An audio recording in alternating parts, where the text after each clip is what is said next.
should have done that anyway. So we're talking about closely related keys that I'm going to just review because it's on the tape now.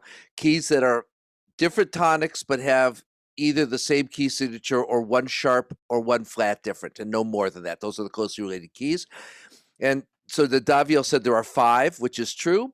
And she said the way you can find them is you could go forward on the circle to the next sharp key, or backward on the circle of fifths to the next flat key, which is forward on the circle of fourths, if you want to look at it that way. And then their relative minors and the relative minors of the main key. And that's correct. The other way you could do it is you go to the tonic. If you know what the tonic is, the dominant and subdominant will be closely related keys. That's the equivalent of going up a fifth and down a fourth, and then their relative either majors or minors, and then the relative major or minor of whatever your tonic is. So you get 5 keys. You get the dominant, the tonic, their relatives, and the relative of the original tonic key. Subdominant and dominant. Subdominant and dominant, 4 and 5.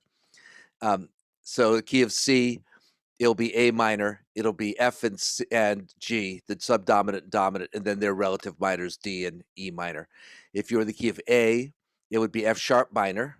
It would be the dominant to A, which is E, and the subdominant D, and their relative minors, C sharp minor and B minor. And if you're in minor, it works just the opposite way around. So C minor is E flat is the relative major, and then the dominants are F minor and G minor, and then their relative major, which is A flat major, and what did I say? A sharp major. Is that right? G, B flat major, and yeah, A flat. So that will get you there. And those are 5 keys always. It's always the same 5 keys. All right. So that brings us around the circle to Sophie. So Sophie, what is a common chord? A common chord is a chord that is in both the related keys, right? Yeah, it's a chord that's in the key that you're starting in and a key to which you want to modulate. So the same chord's in both keys. So we call it a common chord. Leslie, what's another name for a common chord? Oh, shoot. Yeah, it's kind of a dumb question, but you're going to see, I tend to use the other term more than common chord, so we have to know the other one just because I've got it's force of habit. That's okay. Daviel, do you remember? Oh, wait, I think I remember. Oh, good. Leslie, go ahead. Is it the pivot chord? It's a pivot chord. That's right. So you're in one key, and then you hit the common chord or the pivot chord, it switches you to the other key. And that's where I showed how you write it, and how quickly because we want to make sure it's on the recording. This is how it's on the whiteboard. We can see how it's written. The first key is here. The common chord is here in the second key. We write the keys one on top of another, and then we come to the tonic and the new key. And eventually we're going to come to tonic. We don't have to right away, but eventually we get the tonic. All right. So that's common chord. And we've practiced that. We'll practice it some more, but I think we understand common chord pretty well. So whose turn is it next? I think Daviel's turn. Name a different kind of modulation. Phrase modulation. Phrase modulation. And Sophie, do you remember what another word for phrase modulation is?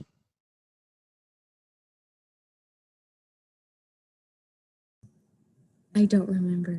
Yeah, so I mean, these extra words are really crazy, but we need to know them all eventually. Eventually, Leslie, do you remember? I think it's direct. It is direct. It is direct, exactly. So Daviel, define direct or phrase modulation for us. At the end of a phrase, you have a cadence, and then the composer just starts in another key. Yeah, just starts another key. And yeah, and so there are some rules about it, but we're not going to learn them here. But that's called a direct or phrase modulation. And then there's one other kind that we've studied so far. I think it's Sophie's turn. Sophie, do you remember another kind of modulation?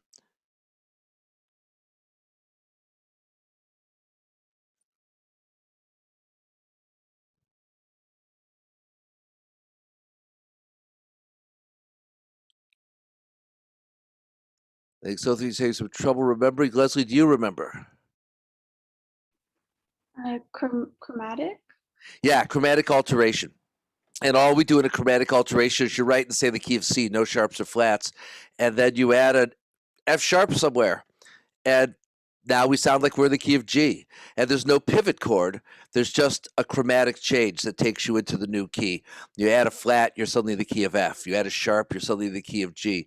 And so it's kind of like when you're doing a secondary dominant where you just add a sharp, but in this case, you stay in the key. You don't come right back. You stay in the key. So it forms a modulation. And again, I think that's rarer than the book says. I think that sometimes there are other explanations for it, but certainly in solo music, we see it a lot. A solo violin music or something where we suddenly just add a sharp and it takes us into the new key. So those are the three kind of modulations we've learned. The only type we've tried to write are the pivot chord, but we should be able to recognize the others. I think our homework says it's a common chord or chromatic alteration. So do a little practice of the homework. We should be able to get it. And the last kind is something that we studied a while ago. So let me open up Finale, because I think I've got a demonstration of this ready to go. This is what we call sequences. And we've talked about this. We've talked about more than once. But I still think that it's a kind of a concept that's not easy to grasp. So I think I've got it on this file. Let me open it up. Yeah. Here we go. So I'm going to share this with you. I think I just failed, but I'm still going to try. There you are.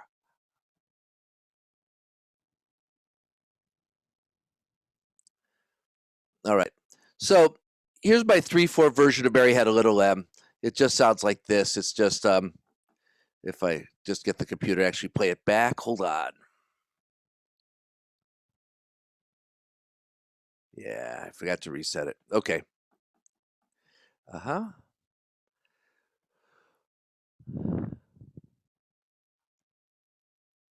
There we go. That should work. So if you listen to Mary Had a Little Lamb, I did it in 3/4 because I had the computer set for 3/4, so I left out a note. Yada dee da da da. That's my motive. Remember what a motive is. A motive is a building block of music, the smallest one you can really build that repeats. It's going to repeat the piece in some degree, so it becomes something that unifies the piece. It's the smallest meaningful segment of music. Now, in a sequence, I could do a motive, or it could be a part of a phrase, or it could be an entire phrase. In this case, I've just chosen a motive. And then let me do this in a way that will make sense. And then we could just start that same motive on any note we want. We don't have to start it on C like I did that time. I could go up a step. Oh, sorry. I'm just changing this stuff for a second, guys. Just give me one instant so I can teach it better. There, that's better. So I write it, so I got E to C, then I can write F to D, and then right. So this is what's called a sequence. So do you remember if this is a same motive? Do you remember if that's a real or a tonal sequence? Who wants to tell me? Do you remember we learned this? Did we learn this?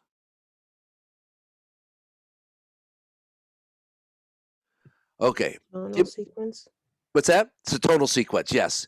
It's a tonal sequence. And what we mean by tonal means key, right? Tonal, we're in the tonality. We stay in the key. We don't add any accidentals. So here we go, major third from E to C. But now it's a minor third from F to D.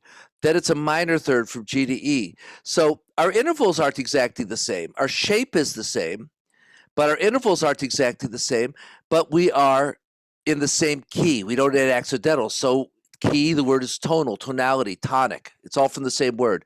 Tonic, tonal, tonality. So this is all in the same key, so we call it a tonal sequence. And it doesn't do any modulating or anything. It just allows us to develop this motive and repeat it, starting at different pitches.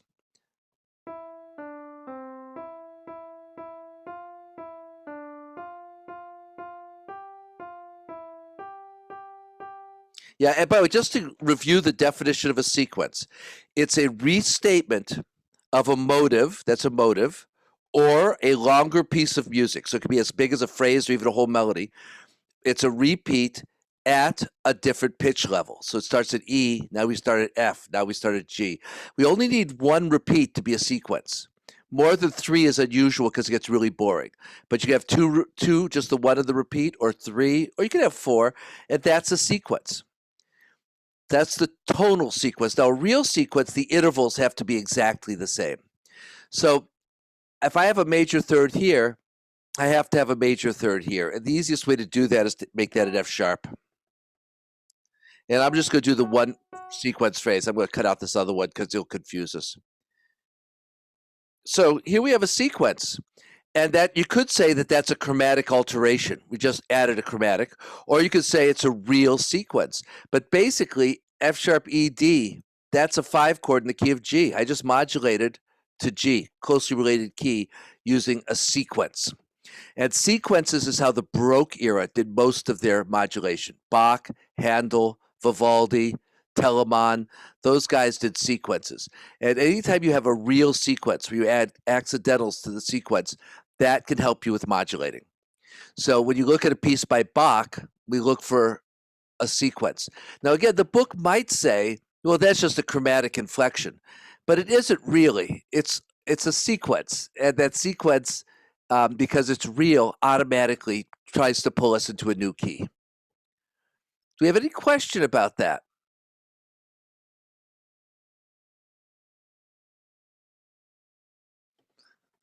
All right, I'm going to try to give you an example. I think I've got one on my hard drive here. I wasn't going to do this, so I wasn't prepared, but I think I will. Let's see. Let's see. That's the one I want. Okay. So let's take a look at this famous Bach invention. And I'm going to share the screen again. That'll do it. So this Bach invention,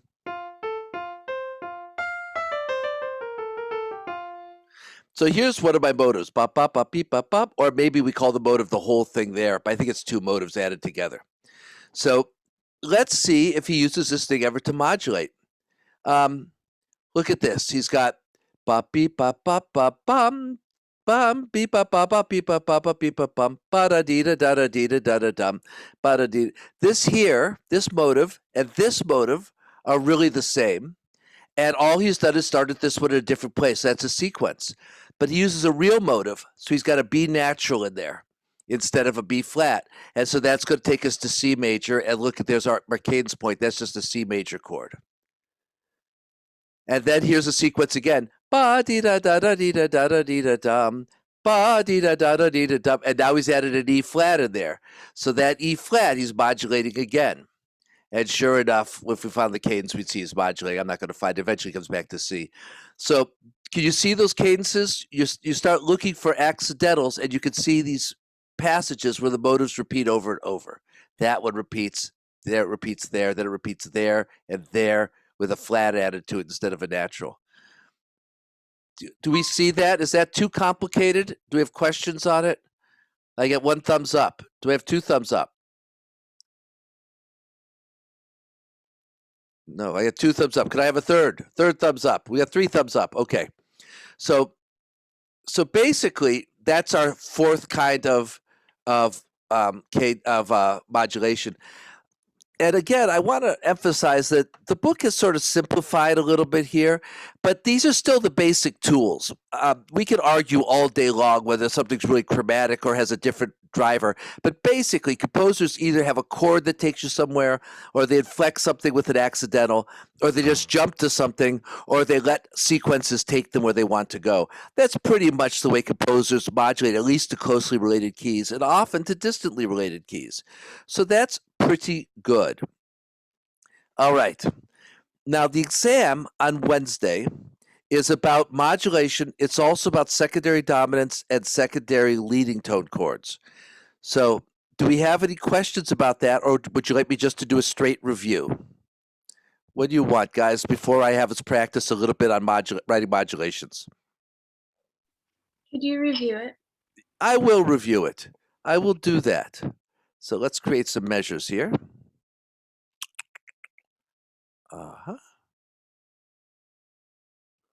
I said 20 measures or something. Good. So secondary dominant, I'm going to put this in the key of C in 4/4 just because it's easier for us to see it when we do that. Okay, good. So if I'm in a key, I can write all kinds of groovy progressions. Like I can have a 1 chord, which goes to my 2 chord. Don't give me wrong notes, which goes to my 5/7 chord to my 1, right? So in this case, that's a normal progression. That's a C major, 1 chord, C major chord in first inversion, then a 2 chord, D minor, then my 5 chord. I add the 7th to it because it's groovy, back to 1. But sometimes I want to imagine that this chord here, say, or this chord, one of these other chords is temporarily acting like tonic. We call it being tonicized. And to do that, all we have to do is precede it by its own dominant, and we feel more power. And anytime we have a circle progression, we could do that. So this is a 2 chord to a 5 chord. It's a D to a G. That's a circle progression because the root goes up by a 4th. And any circle progression can be turned into a secondary dominant just by either making a minor chord, either by making a minor chord major. Come on, you can do this, Asher. I know you can. Professor? Yeah. You're not sharing finale. I'm not sharing finale? Sorry. It's sorry that took so long. Let's try it again. Okay. So you have finale shared there? Yeah, I can see it now. Oh, I'm sorry, guys. So I have a 1 chord. That's a C major chord. A 2 chord. That's a D minor chord. A 5/7 chord. This is a G chord. The root's actually the G. I just put it where the voice leading was kind of good. Back to a 1. Okay, so that's a normal chord progression. There's nothing magical about it. 2 wants to go to dominant. Dominant wants to go to tonic. But any one of these chords, I can make them look like they're temporarily the tonic. We call it tonicizing a chord. We make it feel like it's tonic, and that gives us a stronger drive to the chord. It gives us more tension, more power. And what we need is a circle progression to do it as a secondary dominant. We need the root of the chord before it to be a 4th below or a 5th above, because that's how 5-1 works. Like G goes to C, D goes to G. That's a circle progression. So there's 2 ways I can make this feel like a dominant. One is if it's a minor chord, I just make it a major chord. I just do bam. And now that feels like that's a 5 chord going to a G chord, a 1 chord. But that G chord is, of course, a 5 chord to a C. So the way we write that, I'll write this whole progression for us. We have C major. We write 1 chord, and it goes to a 5 of my 5/7, 5 of 5, and then I have a 5/7, and that takes me to a 1. And so most chords, if I have a major or minor chord here, it's got to be major or minor. It can have a 7th on it because remember, I can add a 7th to any chord. So major or minor chord, I can make the chord before it feel like it's a dominant, either by making a minor chord major, or if the chord was already major, adding a 7th. So let me give you an example of adding a 7th. Let's do another chord, but instead of the 2 chord, I use a 4 chord. So there's a 1 chord, 1 chord to a 4 chord to a 5/7. I was close. To a 5/7, back to the 1. Okay, and that's bad voice leading because my 7th didn't go down by steps. Sorry. Excellent voice leading.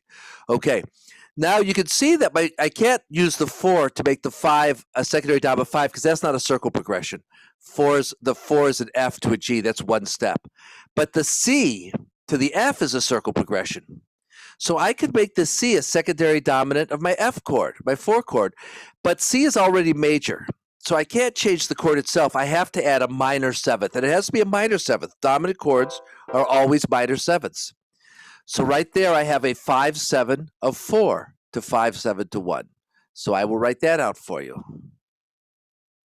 Again, I'm in the key of C. This time I'll try to remember to put it as a colon instead of a semicolon. I have a 5/7, of 4. Let me make it space a little better so you can see it. And then the next chord is the 4 chord. And then I have a 5/7. It goes to 1. So again, I've created a secondary dominant by creating a major chord with a minor 7th. That's a circle progression. That just has the root goes up by a 4th to the next chord. So this chord here acts as 5 of the F chord, the 4 chord.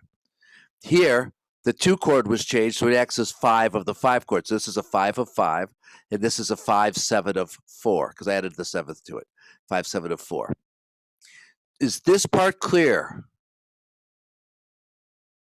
Ask me questions. Okay. Leslie's pondering. Okay. And then the last part of this, just to make it a little extra confusing, is we can actually have 5s of 5s of 5. So let me give an example of that. I have a 1 chord, maybe to a 6 chord, to let's make it to a 3 chord, just because it will work better. To a 3 chord, to a 6 chord, to a 2 chord, to a 5 chord, 5, 7, to a 1. Well, they're all circle progressions. The E is a fourth below the A, which is the root of the 6th chord. The A is a fourth below the D, which is the root of the 2 chord. The D is a fourth below this. So I can make all of these things secondary dominants. And I will do that for you right now to prove I can. So if I make the G sharp here, that becomes a 5 of my A minor chord. If I make that major, that's a 5 of my D minor chord. If I make that major, that's a 5 of my 5 chord. So this crazy progression now has the name, and I'm going to have to write it, not right under the chords because it'll take too much space. The first chord is a 1 chord, that's your C. The second is the 5 of the 5 of the 5 of the 5. The next one is the 5 of the 5 of the 5. The next one is the 5 of the 5, and then you get the 5, 7, and the 1. Because all I did is, if this is a 5, 7, this chord is the 5 of the 5. And this chord is the 5 of this chord, which is a 5 of 5. So it's a 5 of 5 of 5. And this chord is the 5 of this chord, which is a 5 of 5 of 5. So this one's a 5 of 5 of 5 of 5. There's 4 of them. But all that shows you is you can make a train of these things. And at any time I can break it up. So if I don't want to break it up, I change this A chord to an A minor chord. It's no longer a 5 of anything. Pardon me, that chord is now a 6 chord. So I can change that. And it really didn't change the progression very much, but now I've got a 5 of 6 here. And then instead of a 5 of 5 of 5 of 5, then I've got a 6 chord. And now let me space it where you can see it. Like that. And see, so I have a 1 chord, then I have a 5 of 6, then the 6, then the 5 of 5 going to the 5. So this number underneath is always the next chord. If this chord is altered, then this one has to be altered. But if not, it just looks like that. Now let's hear each of these so we hear all these different progressions sound. Here's the first one, the 1 to 5 of 5 to 5, 7. The next one, we made it the 4 chord, so the 1 chord becomes the 7th chord. And the last one, let's make the long chain of them again so we can hear what it sounds like. Okay. Here we go.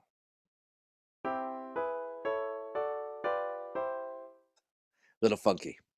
So that gets pretty extreme. Is there any confusion about that?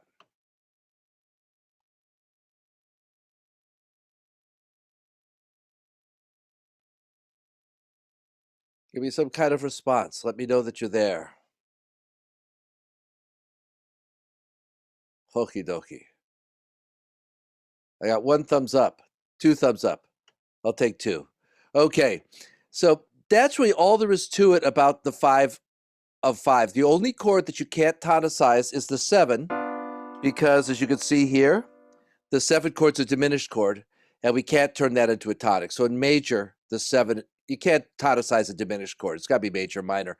So in major key, the 7 can't be tonicized.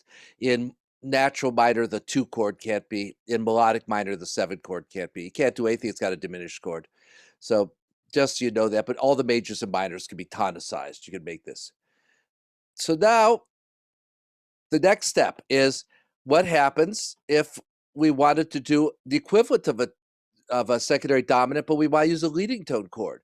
Because remember, if that chart, both the 5 chord and the 7 chord, when it's a leading tone, can function as dominants. 5 when it's major, 7 when it's a diminished chord. So for example, if I'm in C major, a 5 chord or a 7 chord and their seventh chords will all act as dominants to C. If I'm in A minor, we have to be a little bit more careful. We have to make it an E has to be major. Oh, come on, you. And the seventh chord has to have that raised leading tone. Whoops, I did that one wrong. There, oh, come on. I have to fix that. There you go. We have to add that G sharp if we're in minor to get to A minor, because the leading tone chord always is a half step below the tonic. So our tonic would be A minor. Man, I'm a lousy piano player. So just remember that when we're going to a minor key, our seventh chord, we have to raise that. We use that melodic minor to raise it. We always have to be a half step below the root for a seventh chord to function like a dominant. And then the five chord always has to be major. So in a minor key, we sharpen. So secondary is no different. Let's do another progression. I have a one chord, and then a two chord, and then a five chord, and then a one. Well, let's say I wanted to get a secondary dominant of that D, but I didn't want to do a five chord. I want to do a seven chord. Well, what would be a seven of the key of D? It would be if D is 8, be some form of C, but it's got to be a half step below. So all I have to do to make that C major into a diminished chord is sharp the C, create a leading tone. Boom. And now what I have here is, let me put it in here. Hold on. Now what I have here is in the key of C, I have a 7 of 2 going to a 2, oops, to a 5 to a 1. So the secondary dominant, the leading tone is no different. It's a 7 of the tonicized key instead of a 5. Just remember, 7 has to be a half step below. So we often have to sharp the bottom note. It's got to be a diminished chord. So is that clear for everybody? Okay. And then the last thing to teach with this is we could add a seventh to this, just like we could add a seventh to any of the 5. Like if I have a secondary dominant, if this D chord was a secondary dominant, I can always add a seventh to it. We know that. And in a dominant chord, that 5 of 5 chord, it will always be a minor seventh, because major chord, minor seventh is what makes it dominant. But right now we're talking not about those chords, we're talking about 7 chords. And 7 chords in major are what we call half diminished. They have minor sevenths, like this one. In minor keys, they have full diminished. So you would think that if I was going to a minor chord, I would have to use a full diminished, because it's like that. We've tonicized the minor key. But composers don't think that way. They think, hey, I got 2 choices. I can do whichever one I like the sound of. So the half diminished chord could go to any kind of chord. The full diminished chord could go to any kind of chord. So you could leave the seventh the way it was, or you can flat it and make a full diminished. It turns out composers prefer the full diminished because it has more power. That half step coming down is more powerful. But that's not the only chord they use. They use the half diminished all the time, and they use it regardless of what chord you're going to. So the rule is, if you put a seventh on a secondary dominant, it can be either a minor seventh or a diminished seventh. It doesn't matter. And it doesn't matter what chord you go to. There's no rule. You do whatever your ear likes. So that's a 7-7. One's a half diminished, one's a full diminished. All right. Do we have all of that? This is a review. It's a kind of a complicated chapter. Do we have it down? I got 1 thumbs up. I got 2 thumbs up. Do we have any questions? Everyone good? All right. I think I have successfully covered everything that will be on the exam. Since I've made up the exam, I'm trying to remember everything on there, and I hope I've covered everything. Still look at the chapter and your lecture notes, because it's always possible. Anything in the book is fair game unless I tell you otherwise, but I try to cover anything important. All right, so we got 6 minutes of practice and 2 minutes of me showing you something. So what we're going to do is I'm going to ask you to pick any key other than C major, modulate to any closely related key, use as few chords as possible because we're running out of time, but use a pivot chord, and then put it in 4-part harmony, and then give me a thumbs up when you're done, and then I will do one for you so you can compare and contrast, okay? So go for it.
You're not quite done yet. Hopefully you've been working on it, but I wanted to show you quickly an answer so you see how it's done in case you were struggling.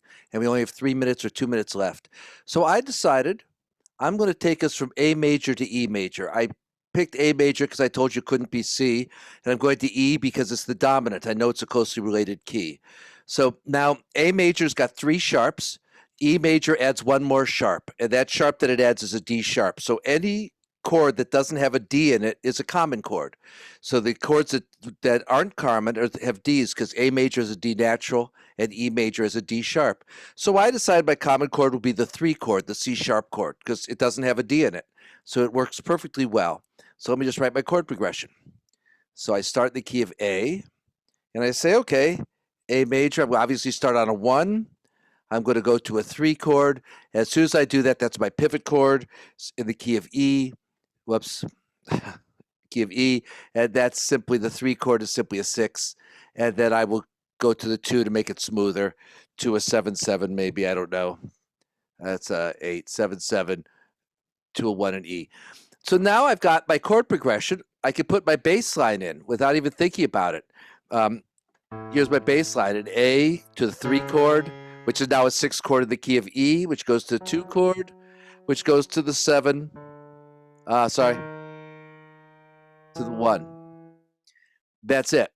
Now, if I wanted to do a cheat sheet of my chords, I could do them right here. I'm going to put them in as 8th notes so that I have room.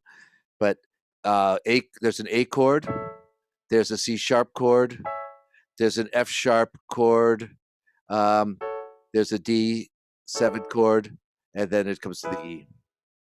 Is that right? Yeah. So those are the notes of my chords. So I can pick any note as my soprano note. I'm going to pick the E as a soprano note because in 4-part I pick anything, and then I pick an E again because it's right there. And then let's see, F sharp, and then I'll say the F sharp, and the F sharp's the leading tone. It'll go up to the that's not a leading tone. It'll go up to G sharp. Okay, that's my soprano part. Fill in the chord. Okay, so that's pretty easy. My alto is going to obviously be a C sharp. It can still be a C sharp. We have to double the root. And now what would it be? F sharp is already doubled. It can still be a C sharp. Now we need all the notes. So still a C sharp. And that's the 7th, so it has to go down to the B. And then my tenor part will take the remaining note. I'll take it down an octave just to make it easier to see. There's an A, and then can't be on an A, so it's going to go down to the G sharp. And then it's probably going to go down to, let's see, what do I need there? Probably to the F, A, C. Let's see, what have we got there? It's going to be F, A. It's got to be the A because it's the only note left. Now this chord has no doubling. So D, F sharp, A. It's going to be an A. And that's going to lead us back to this chord. And there I've done it. I just modulated. So I figured out my chords based on what my pivot should be. I then wrote my bass line in, pick any note as a soprano, make it go smoothly, and I get.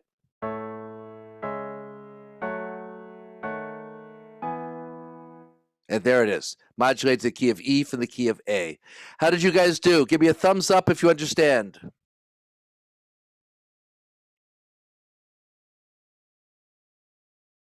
Okay.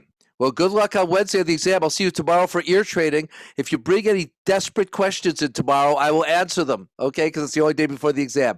So I think is tomorrow an exam on ear training? It may be.